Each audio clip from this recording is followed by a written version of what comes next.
Suwayi ang Charm Fabric Conditioner. Charm Fat Con, bangong kumaka-bloom. Charm Fat Con, damit ay may bango ng salibong bulaklak. Charm Fabric Conditioner. Dunay Stay Fresh Technology. Sinina nga ka-bloom sa kahumot. Charm Fat Con, bangong kumaka-bloom. Charm Fat Con, damit ay may bango ng salibong bulaklak. Charm Fabric Conditioner. Manufactured by ACS Manufacturing Corporation. ISO certified, world-class quality. ACS. OT ng OT, pero ang sweldo di pa rin abot sa petsa de peligro. Mahal ng gas, pero di ka na mahal ni Labs. Cheers! Walang mabigat na dala kapag magaan ang kasama. Yan ang Barkada at Tanduay Light. Gaan ang may kasama. Drink responsibly. Walang mabigat na dala basta nandyan ang Barkada at Tanduay Light. Drink responsibly. Ito ang DXDR 981 sa Dipolog City. Basta balita at serbisyo publiko. Tatak RMN. En Fátima dolorosa mostraste el fuego infernal, pidiendo para salvarnos tu corazón venerar. Ave María, Ave María, Ave María, Ave María.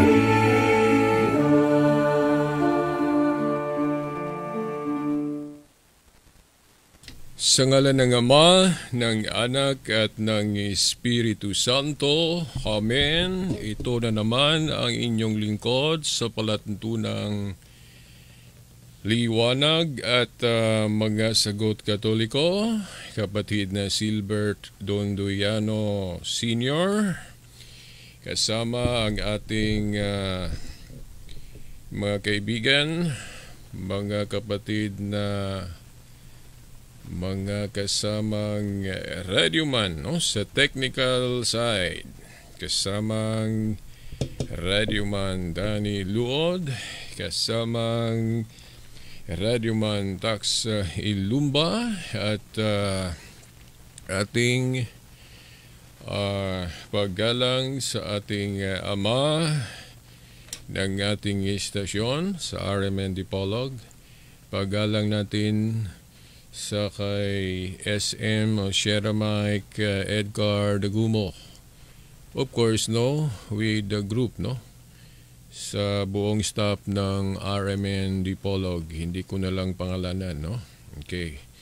Ating paggalang sa kanilang lahat, no, at huwag din nating kalimutan ang ating paggalang sa ating spiritual father, no, ang ating mahal galang-galang na obispo, Most Reverend Severo Caermari, of course, kasama ang mga kaparian na tumulong sa kaniya sa gawaing pastoral.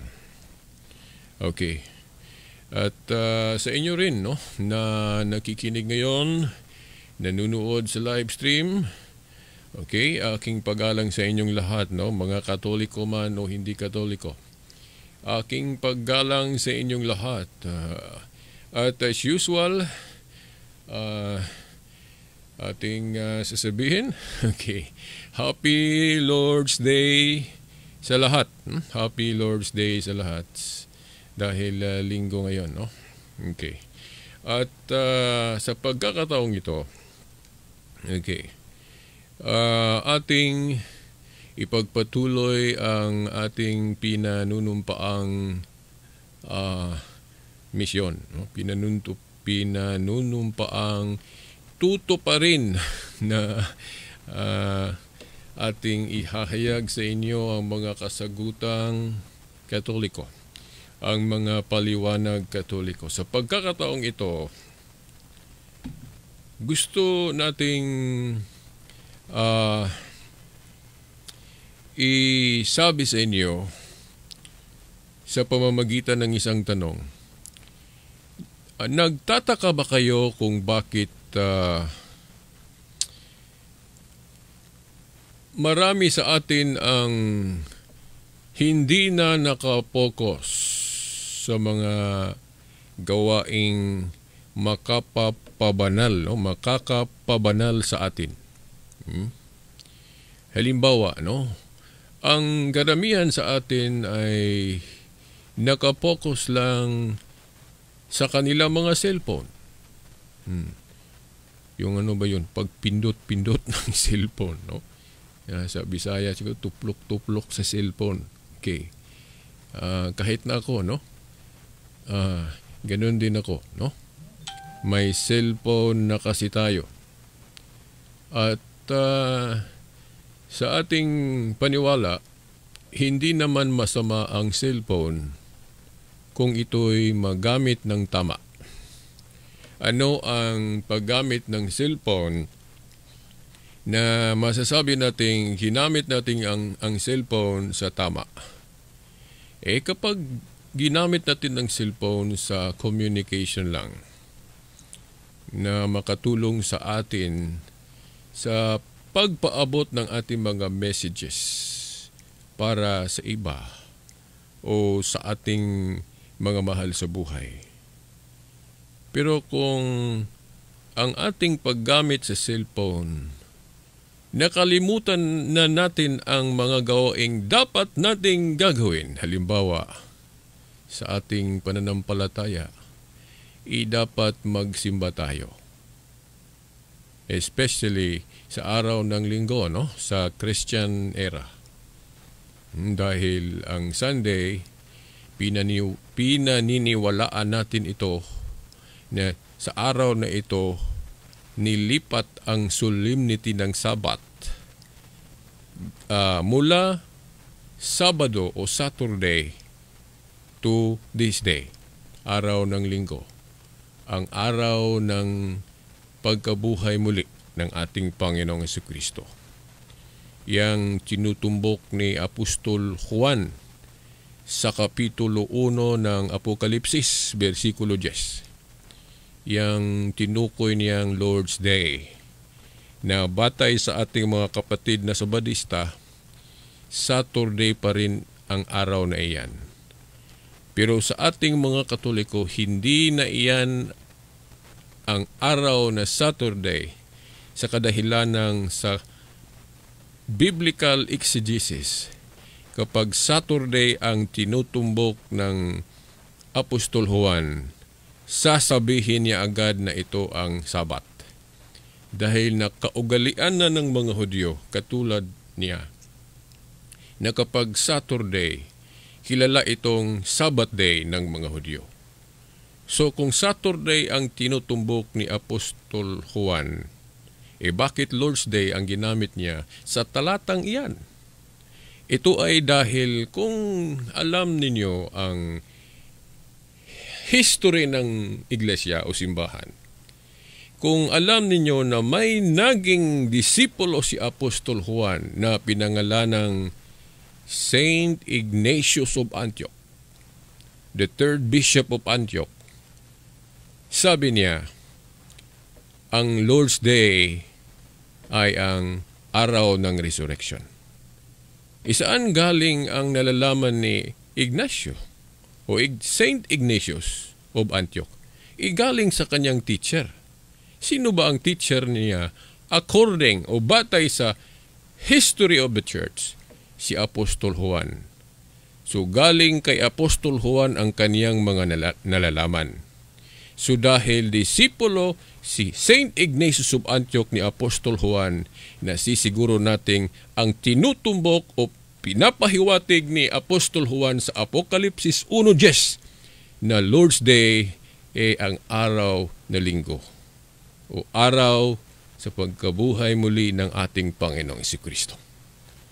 So hindi kasi alam ng mga kapatid nating mga Sabadista na kapag sasabihin natin na araw ng Panginoon o Lord's Day, may tatlong Lord's Day po tayong nalalaman. Iba-iba po ang tinutumbok. Unang Lord's Day ay yung Jewish Sabbath Pero hindi nasanayang Lord's Day ang tinawag nito dahil Sabat talaga ang nakaraniwang description. Kapag Sabat ang sinabi. Pero sa pag-intindi, maaari ring isipin na ang Jewish Sabbath Lord's Day dahil sa Diyos din ito, di ba? Pero hindi alam siguro ng mga kapatid na Sabadista na may Lord's Day na ang tinutumbok yung coming final judgment ng Panginoon. Tinawag din itong Lord's Day. Di ba? Return o pagbabalik ng ating Panginoong Jesucristo, tinawag din itong Lord's Day. At hindi lang yan.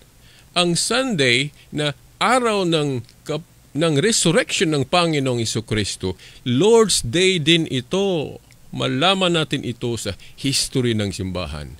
Na ang mga early fathers, talagang natawag nilang Lord's Day ang Sunday kung saan ang araw na buhay muli ang ating Panginoong Jesucristo.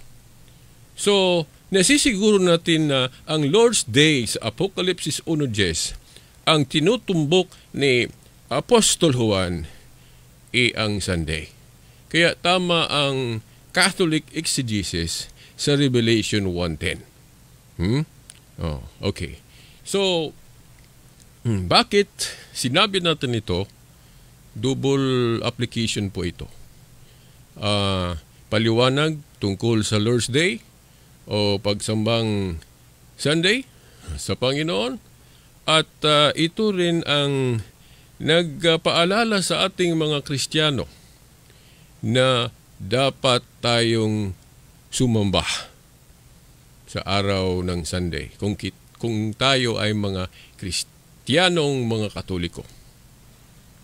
At alam nating hindi ito matanggap ng ating mga kapatid na SDA o sa mga Sabadista dahil nasa isip kasi nila na ito ay paglabag sa utos ng Diyos. Yung pagbabago na noon Saturday, ngayon Sunday na. Wala pong aral na ganon ang mga Kristiyano sa Biblia. Napapansin ba din nyo na may aral ang mga apostol na isang paglabag ito sa utos ng Diyos? Ako, si Veritas, wala po akong nababasa sa Biblia na ito ay paglabag. At siguro alam ng mga kapatid nating mga Sabadista na hindi lahat na mga pagbabago ay unawaing paglabag sa utos ng Diyos. Bakit? Dahil pag sinabi nating bagong tipan o new covenant, talagang may pagbabago na dapat nating ma-realize o makamtan. Dahil sa description pa lang, bagong tipan. New Testament. Pag sinabing bago, talagang may bago. Di ba?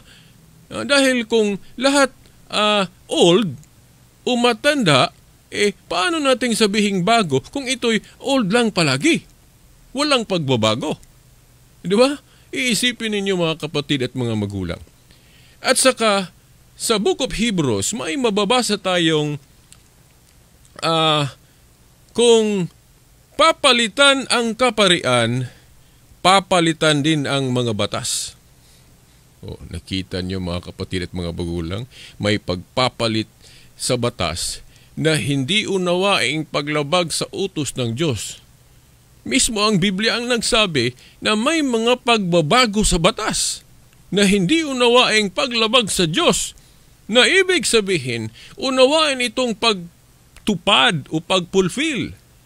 Dahil batay sa hula ni Jeremias sa kapitulo 31, versikulo 31 hanggang 32, ang Diyos gagawa ng bagong tipan na kaiba sa matandang o old na tipan o Old Testament. So, sa hula, ang gawin ng Diyos na bagong tipan, ikakaiba ito sa Old Testament. So, pag sinabing bago, talagang may bago. At ang pagbabagong ito ang tinutukoy na pagbabagong ito, hindi unawaing paglabag sa utos ng Diyos. Unawain itong pagtupad, pagpulpil, mga kapatid at mga magulang. At isa nito, itong from the 7th day of the week or Saturday observance to the Lord's Day, the Resurrection Day. Ito ang pagbabagong hindi matanggap ng mga kapatid na Seventh-day Adventist dahil nasa isipan pa rin nila na ito'y paglabag daw sa batas ng Diyos. Basahin ninyo mga kapatid at mga magulang. From the book of Genesis, kahit nasa matandang tipan, from the book of Genesis hanggang the book of Revelation, Apokalipsis, iwala pong ni isang bersikulo na inaral ng mga preachers, ng mga mangangaral ng Diyos, na inaral nilang paglabag ito sa utos ng Diyos. Itong paglipat sa solemnity ng Sabat from Saturday to Sunday, the Resurrection Day. Wala pong ganong aral sa Biblia. Sino po ang nag-aaral sa atin na ito'y paglabag sa utos ng Diyos? Yung mga kapatid nating mga Sabadista. Sila ang nag-aaral ng ganyan. Wala pong ganong aral sa Biblia na ang pagbabagong ito unawaing paglabag sa utos ng Diyos. Pero sa hindi pa tayo magpapatuloy niyan mga kapatid at mga magulang, yung sinabi ko kanina, kapag nakapokus lang tayo sa cellphone at hindi na tayo sasamba sa araw ng Lord's Day, yung iba nga, yung mga Katoliko, inggit ako dahil araw-araw silang nagsisimba. Inggit ako sa mga taong ganyan, na kahit iisang araw lang ang nire-require ng Panginoon, yung Lord's Day, na noon Sabat ang terminology natin, ngayon Lord's Day ang terminology natin mga Catholic Christians. Yan lang ang required, obligasyon natin. Yan lang ang required sa atin. Iisang araw lang sa isang linggo. So 1 week, iisang araw lang. Yung Lord's Day, required po talaga na sasamba tayo. At kapag makakalimutan natin iyan, isang tabi natin iyang obligasyon natin dahil nakapokus lang tayo sa cellphone o sa ibang mga gawain natin, iyang mga bagay na iyan ay yan na ang ating number 1 na ang ibig sabihin, yan na ang ating Diyos-Diyusan. Di ba? Yung tinatalakay natin niyan sa mga nakaraang palatuntunan natin. So, mga kapatid at mga magulang, hindi masama ang cellphone. Magagamit ito kung gamitin ng tama. Hindi po ito bawal. Pero kung hindi na natin nagawa ang mga dapat nating gagawin, dahil nakapokus lang tayo sa ibang mga bagay katulad nitong cellphone, ang cellphone na, ang bagay na ginagawang number 1 natin na hindi dapat i-number 1 natin dahil Diyos lang ang dapat number 1 sa ating buhay, maging Diyos-Diyosan na ang mga bagay na iyan. Di ba? Hindi ko sinabing masama ang paggamit ng cellphone. Lahat po tayo siguro may cellphone na. At ako may cellphone na. At ginamit ko ito sa pag-glorify sa Panginoon. Di ba? Yung magpo-post tayo ng mga words of wisdom, mga verses ng Biblia sa pag-remind sa ating lahat. Hindi lang sa mga viewers ang nire-remind ko sa mga post ko. Ako din. Ako din nire-remind sa mga post ko dahil may mga post ako na matamaan din ako. Diba? May mga post ako sa Facebook na actually kung tinamaan kayong mga nagbabasa, ako din tinamaan. Dahil hindi naman lahat sinabi ko, talagang nagawa ko. Diba? Bakit mo i-share sa social media Veritas ang mga words of wisdom na ikaw man ay hindi nakagawa nito. Buti na lang na may makagawa kahit na ako hindi nakagawa, kaysa walang nakagawa. Di ba? So, yung mga nagbabasa sa mga post ko na yung nakagawa sa message ng mga post ko na dapat nating gawin kung nasunod ninyo iyan at ako ang nag-post na iyan, hindi ko nagawa, ako ang maimpyerno. Kayong nagbasa, mapunta sa langit. Hindi ba kayo, hindi ba niyo gusto yan? Siguro hindi niyo gusto dahil ako na nag-post, hindi napasama sa inyo sa heaven. Di ba?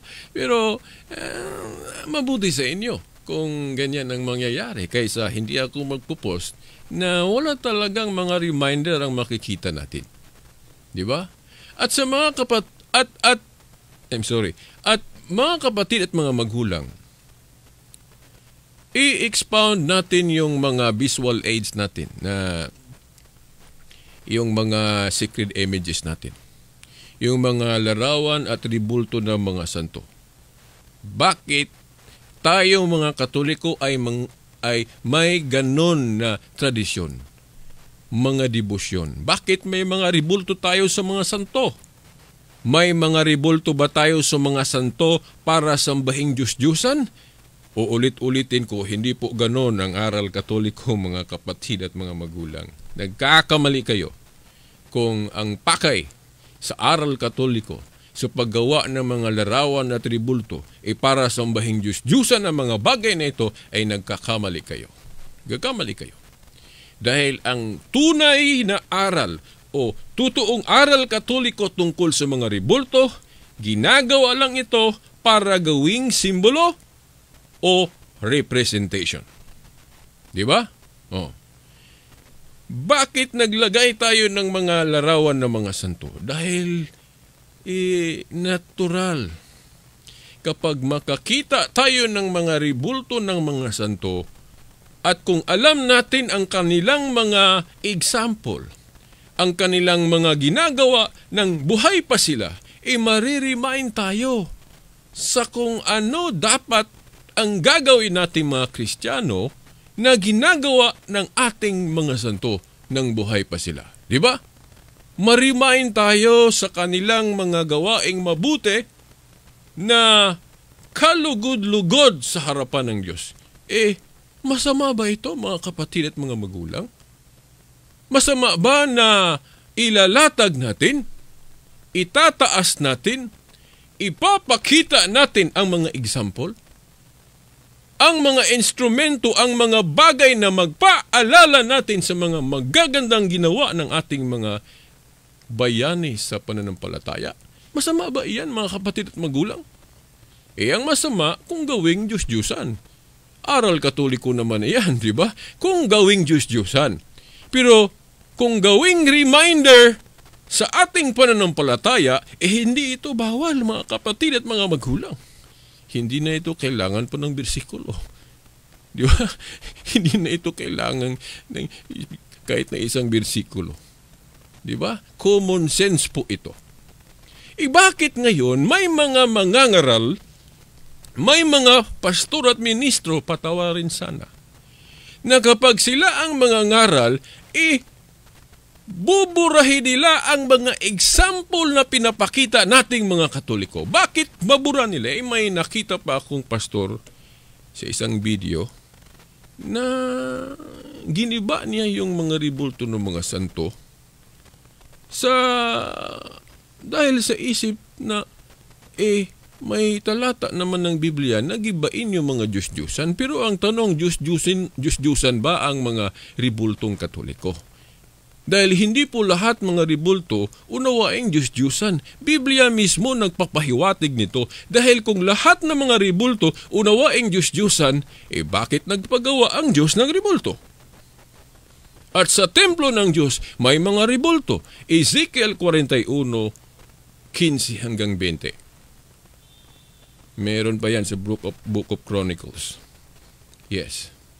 Ano ba ang Diyos-Diyusan na pinagbawal? Ang Diyos-Diyusan, mga bagay, buhay man o hindi, na ginawa nating Diyos pero hindi totoong Diyos. Yan ang Diyos-Diyusan. Katulad sa bakit sinabi nating doktor-doktor dahil hindi tunay na doktor. Di ba? Yung tarak-tarak dahil laruan lang. Pag sinabing Diyos-Diyusan na bawal, inisip o tinatrato nating Diyos na hindi Diyos. Yung tinatrato nating number one sa ating buhay na hindi talaga number one dahil Diyos lang ang number one. Di ba? Yun ang Diyos-Diyusan. Ang tanong, aral katoliko ba na gawing number one sa buhay ang mga ribulto? Aral katoliko ba na gawing Diyos o Diyos-Diyusan ang mga ribulto? Hindi. Ang aral katoliko tungkol sa mga ribulto, simbolo sa presensya ng Diyos o representation.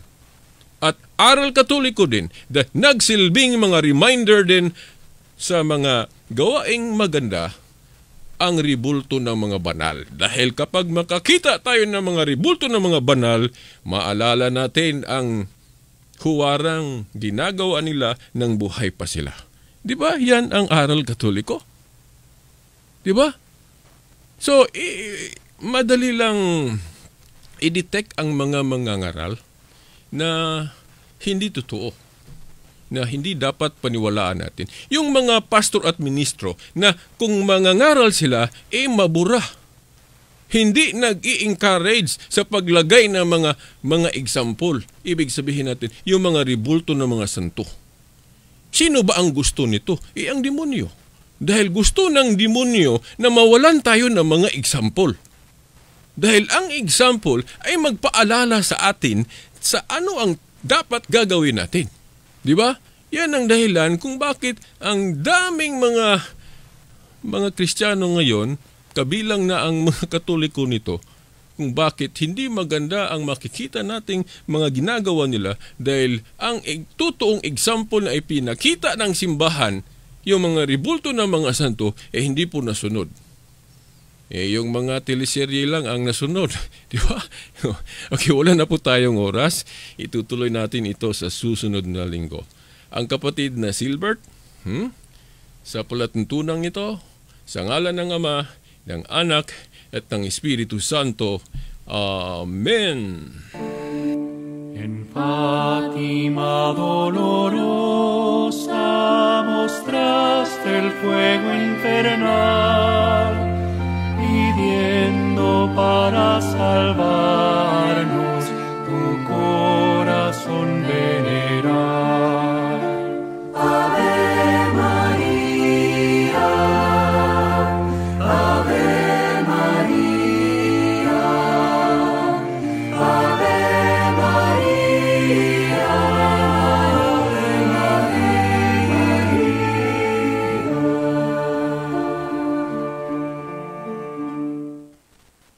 Tatak RMN. Mula sa #1 Smart Dishwashing Paste. Tanggaling-galing mo! Smart dishwashing paste ko. Pritong ulam na masebo, plato o kaldero. Tanggaling for everyday. Ganyan pag Smart ang dishwashing paste. May double tanggaling formula. Tanggal galing ang sebo at bacteria. Bahid para walang bahid, linis fantastic sa metal at plastic. #1 ko to! Tanggaling-galing mo, Smart dishwashing paste. Heavy duty linis